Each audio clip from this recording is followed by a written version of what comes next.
지난 토요일 이재명 대통령이 연말 취약계층을 대상으로 난방비와 먹거리, 생필품 지원을 대폭 확대하겠다고 밝혔습니다. 대통령이 민생에 관심을 보인 것은 그나마 다행이지만 겨울철 서민들의 고통을 키우고 있는 주범은 바로 반민생 경제 정책임을 먼저 깨달아야 합니다. 쌀값과 기름값을 비롯한 필수 생필품 물가가 폭등하고 있습니다. 월세 가격이 3.29% 올라서 사상 최초로 3%를 돌파했고 집값도 8.1%나 올라서 역시 사상 최고를 기록했습니다. 물가, 고용, 복지 등 민생과 직결된 사안은 대통령이 직접 점검하고 챙겨야 할 최우선 국정입니다. 사실 부동산과 물가가 이 정도 올랐으면 진작 대통령 주재 물가대책회의 한 번이라도 열었어야 합니다. 국무회의에서 통일교 겁박할 시간에 민생정책부터 논의했어야 합니다. 이 정권이 자랑하는 비상경제 점검 TF도 7월 이후 문을 닫아버렸습니다. 그래놓고 불쑥 선심 쓰듯 SNS에 민생 대책을 내놓은 것부터가 대통령의 진정성을 믿기 어렵습니다. 지금이라도 국정 우선순위부터 바로 세워야 합니다. 내놓은 대책도 근본적인 처방과는 거리가 멉니다. 서민 지원은 당연히 필요한 일이지만 현금 살포가 근본 대책이 될 수는 없습니다. 결국 물가가 폭등해서 서민들의 고통이 훨씬 더 커질 것입니다. 당장 IMF의 경고가 나왔습니다. IMF는 올해 53.4% 수준인 우리나라의 GDP 대비 정부 부채 비율이 2030년 64.3%까지 상승할 것으로 예측하면서 비기축 통화국 가운데 빚이 가장 빨리 늘고 있다고 경고했습니다. 정부 부채가 늘면 국가 신인도가 낮아지고 금리가 올라서 부채 규모가 더 불어나는 악순환에 빠지게 됩니다. 환율과 물가는 오르고 정부가 복지에 돈을 쓸 여력이 줄어들면서 서민들의 삶은 더 어려운 지경으로 내몰리게 됩니다. 그런데도 이 정권은 여전히 확장 재정으로 돈 풀 궁리만 하고 있습니다. 내년에 발행할 적자 국채만 110조 원에 달할 것으로 알려졌습니다. 돈을 풀면 풀수록 물가는 더 오르고 환율은 더 치솟을 것입니다. 다시 한번 경제정책의 완전한 방향 전환을 강력하게 촉구합니다. 이재명 대통령이 대전 충남 통합을 언급한 이후 통합 논의가 급물살을 타고 있습니다. 비협조적이었던 더불어민주당도 대통령의 한마디에 입장을 바꿔 특위를 구성한다, 특별법을 만든다, 뒤늦게 분주한 모습입니다. 우리 당은 이미 작년 말부터 당 소속 대전시장, 충남도지사와 함께 대전 충남 통합을 공식적으로 추진해 왔습니다.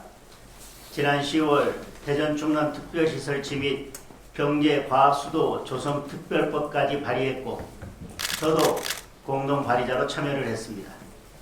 이는 단순한 행정구역 통합이 아닙니다. 지방 소멸의 위기를 극복하고 지역 경쟁력을 크게 강화하는 진정한 자치 분권을 실현하기 위한 국가적 전략입니다. 통합의 핵심은 권한 이양입니다.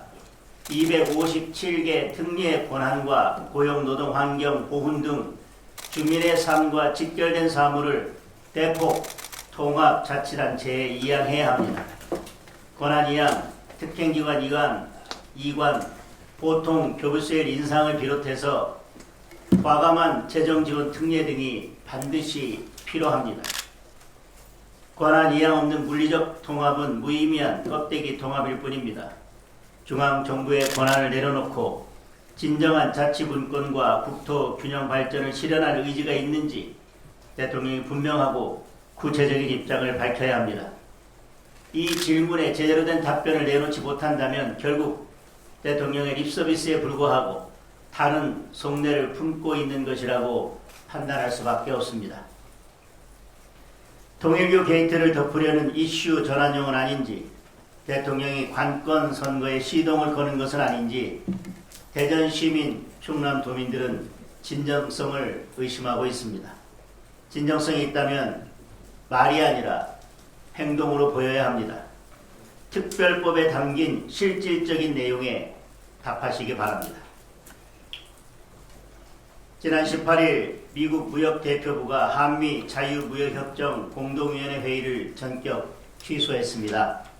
이재명 정권이 자화자찬한 한미 팩트시트 타결 이후 처음으로 열릴 예정이었던 통상 관련 회의입니다.